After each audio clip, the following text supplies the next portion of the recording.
Ave Cristo, capítulo 6, parte C. No caminho redentor.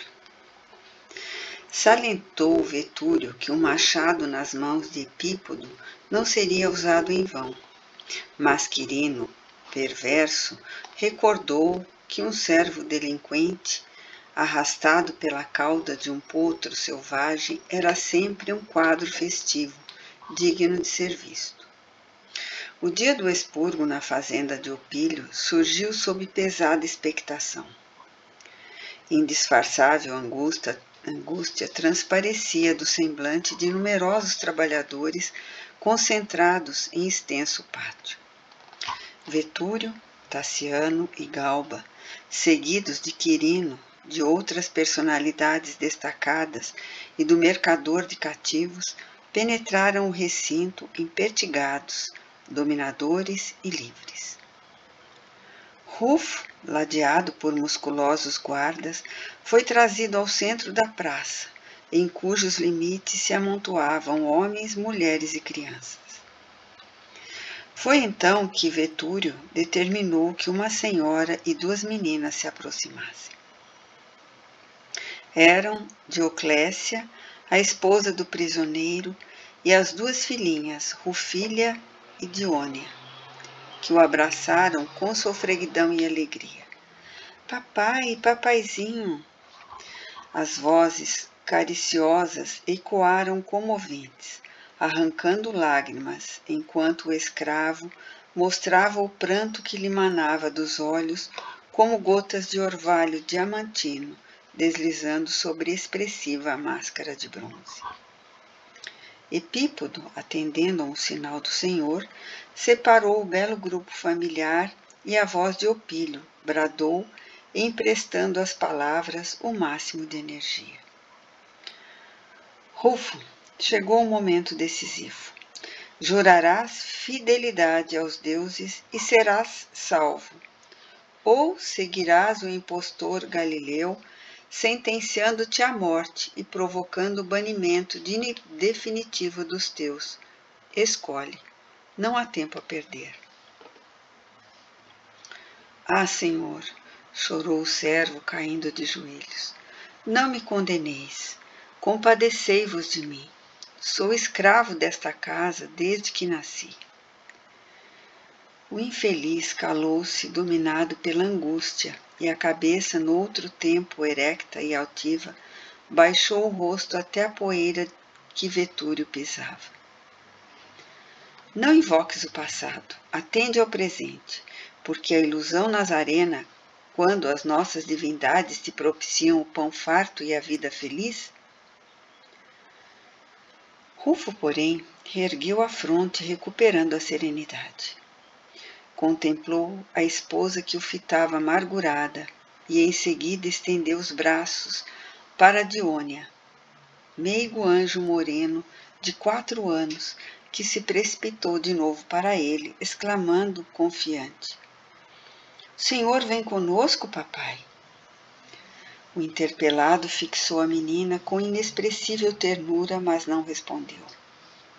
Ninguém poderia conhecer o drama que se desenrolava por trás daquele semblante sulcado pelo sofrimento. Os olhos estáticos pararam de chorar. Súbita e inabalável firmeza estampara-se no rosto. Elevou a atenção para o céu, evidenciando íntima atitude de oração. Mas Opílio tornou a falar, contundente e gritante: Não delongues, renegas a superstição nazarena e abominas agora o impostor da cruz? O Evangelho é revelação divina, informou Rufo, possuído de calma impressionante. E Jesus não é o mistificador, e sim o mestre da vida imperecível. Como ousas? Atalhou Vetúrio encolerizado. A tua morte não passará de suicídio e serás o verdugo da própria família. Dioclécia e as meninas serão expulsas, e quanto a ti, mesmo em poucos momentos, descerás ao convívio das potências infernais. lançou-lhe rancoroso olhar e rematou, depois de ligeiro intervalo: Desgraçado, não temes? O escravo, parecendo envolvido em vigorosas forças espirituais, fitou-o com tristeza e esclareceu: Senhor, os que vão morrer colocam-se à frente da verdade. Dói-me o coração reconhecer a esposa e as filhinhas humilhadas pelo incerto destino que as espera na terra. Entretanto, entrego-as nesta hora ao juiz do céu. Hoje podeis sentenciar. A casa, o solo, o arvoredo e o ouro permanecem em vossas mãos. Amanhã, porém, sereis chamado a prestar contas dos tribunais divinos. Onde estão aqueles em que outro tempo perseguiram e condenaram? Arrojaram-se todos ao mesmo pó em que se confundem os servos e os senhores. As liteiras da vaidade e do orgulho consomem-se no tempo. Não temo a morte, que para vós é enigma e mistério, e para mim é libertação e vida. A grande assembleia escutava com insopitável torpor de assombro. Opílio, manietando, talvez por fios intangíveis, fazia imóvel como o bastão lavrado em que se apoiava, por nota marcante de sua autoridade doméstica. Comentais a lastimável situação de minha companheira e de minhas filhas, continuou Rufo depois de curto intervalo.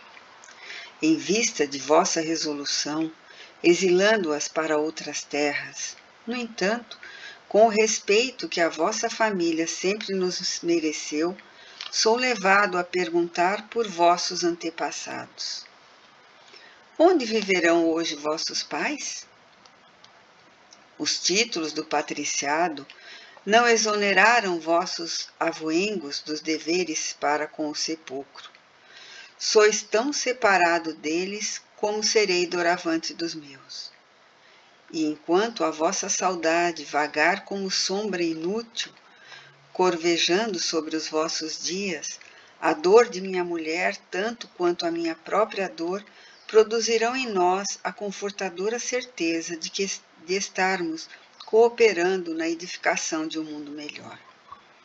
Somos escravos, sim, nascidos sob o jugo pesado de cruel cativeiro. Contudo, nosso espírito é livre para adorar a Deus segundo a nossa compreensão. Antes de nós, companheiros outros conheceram o martírio. Quantos terão sido assassinados nos circos, nas cruzes, nas fogueiras e nos tribunais? Quantos terão demandado o túmulo carregando espinhosos fardos de aflição? Entretanto, nossos corações feridos, como o lenho atirado ao fogo, alimentam a chama do idealismo santificante que iluminará a humanidade. Nossos filhos jamais estarão órfãos. Tutelados do Cristo no mundo, constituem a herança abençoada de nossa fé, destinada ao grande futuro. A felicidade celeste habita conosco nos cárceres da terra. Nossos padecimentos são semelhantes às sombras ralas da madrugada que se misturam à luz nascente de novo dia. O prisioneiro fitou Vetúrio de frente com valorosa serenidade e afirmou sem afetação: Vós, porém, romanos, dominadores, tremei enquanto rides. Jesus reina acima de César. Vencendo a lassidão que o dominava, Opílio Vetúrio agitou os braços e clamou: Cala-te, nem mais uma palavra. Epípodo, o chicote. O capataz estalou o rebenque no rosto do escravo enobrecido, enquanto Vetúrio, em poucas palavras, concluía o negócio com o mercador.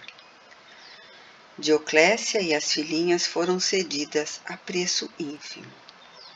Enquanto o potro bravio era aparelhado, a esposa do mártir tentou lançar-se nos braços dele, mas algumas companheiras afastaram-na com as meninas para recanto próximo.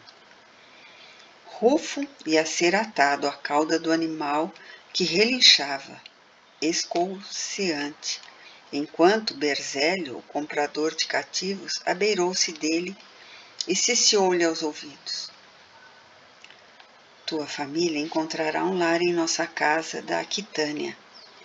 Morre em paz, eu também sou cristão. Pela primeira vez naquele dia de terríveis recordações, pelo belo sorriso, estampou-se no semblante do mártir. Mais tarde, algumas mulheres piedosas da igreja lhe recolhiam os despojos em matagal próximo. Emancipara-se Rufo para servir com mais segurança os desígnios do Senhor.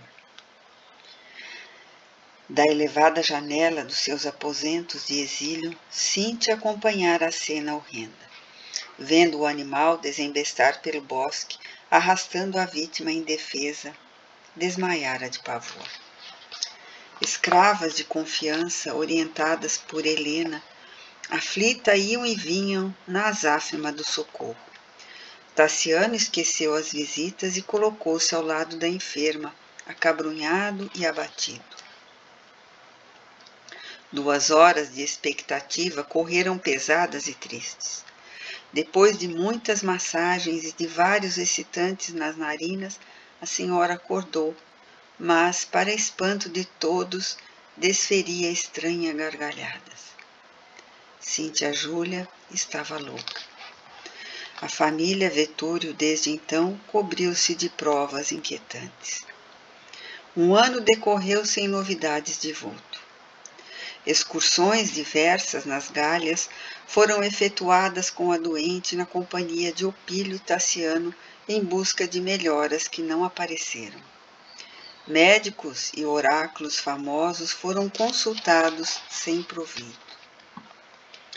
Não obstante reforçado o serviço de vigilância em casa, a guarda da enferma tornou-se mais difícil. De quando em quando, era encontrada a falar consigo mesma em voz alta, com evidente alienação mental mais acentuada. Certa feita, burlando as sentinelas, caminhou para um velho tugúrio, onde o irmão Corvino socorria os sofredores. Quinto Varro orava com a destra suspensa sobre 2 crianças paralíticas, quando notou a presença da mulher amada, que ele de pronto identificou. Irreprimível amargura envolveu-lhe o coração. Cíntia era apenas uma sombra. O corpo descarnado, as rugas numerosas, a cabeleira quase branca e os lábios torcidos desfiguravam-na desapiedadamente. Fixou-o a princípio com indiferença, mas observando-o sozinho, tão logo se haviam retirado as visitas, iluminou-se a expressão de fé e confiança. Acercou-se respeitosamente do apóstolo e rogou humilde: Pai Corvino, há muito tempo ouço referências ao vosso trabalho. Sois o intérprete de Jesus. Valei-me por piedade. Sinto-me doente, cansada de tudo. E provavelmente, porque reparasse a perplexidade do benfeitor, acrescentou precipitada: Não me conheceis? Sou a segunda esposa de Opílio Vetúrio, um dos inimigos dos cristãos. A família declara-me dementada. Oh sim, quem sabe? Que pode fazer a uma pobre mulher se não enlouquecer quando vê plenamente ludibriada pela vida? Poderá o coração vencer as dores irremediáveis? Como conseguirá uma árvore resistir ao raio que a destrói? Já viste alguém sustar a corrente de um rio com um simples ramo de parra? Noutro tempo, fui esposa de um homem que não soube compreender e sou mãe de um filho que me não entende. Estou exausta. Errei preferindo o inferno do ouro, quando Deus me oferecia o paraíso da paz. Desprezei o companheiro que realmente me queria para a glória do Espírito, e julgaram-me senhora de robusto juízo. Agora procuro recuperar minha alma e tratam-me por louca. Estou farta de ilusões. Quero a bênção do Cristo Consolador.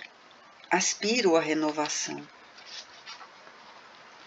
A infortunada matrona enxugou as lágrimas ante o missionário, que a fitava aterrado e enternecido, e continuou. Avaliareis por acaso o sacrifício do coração materno, alimentando um filho dia a dia, orvalhando-o com o pranto de sua dor e fortalecendo com os raios de sua alegria, para vê-lo em seguida conscientemente entregue à ferocidade? Podereis imaginar os padecimentos da mulher que, vítima de si mesma, permanece situada entre o desencanto e o remorso, ferida nas menores aspirações? Ah, Pai Corvino, por quem sois? Compadecei-vos de mim.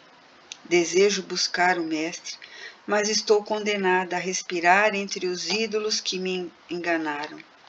Socorrei a minha alma que sangra.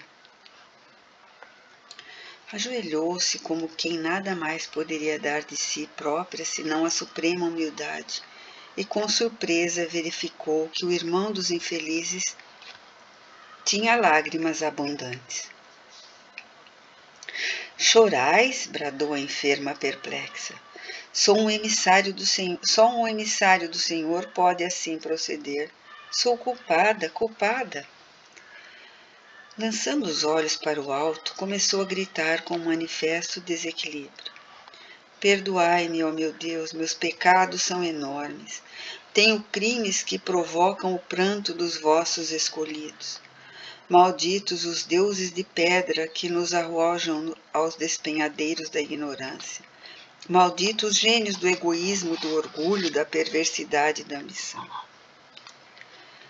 Quinto Varro, que a fisionomia envelhecida e a longa barba tornavam irreconhecível, inclinou-se para ela e, dominado pelo carinho espontâneo, murmurou.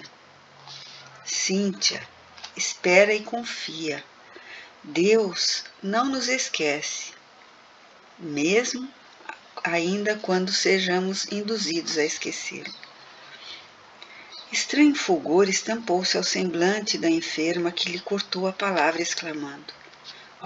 Esta voz, quem sois? Como soubestes meu nome sem que eu vô-lo dissesse? Sereis acaso um fantasma que regressa do túmulo ou à sombra de um homem que morreu sem nunca estar morto?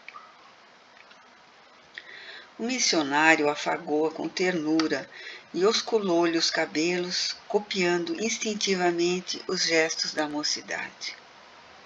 Perplexa, a matrona recuou, exibindo no olhar profunda lucidez, qual se fora repentinamente chamada à realidade pela grande emoção.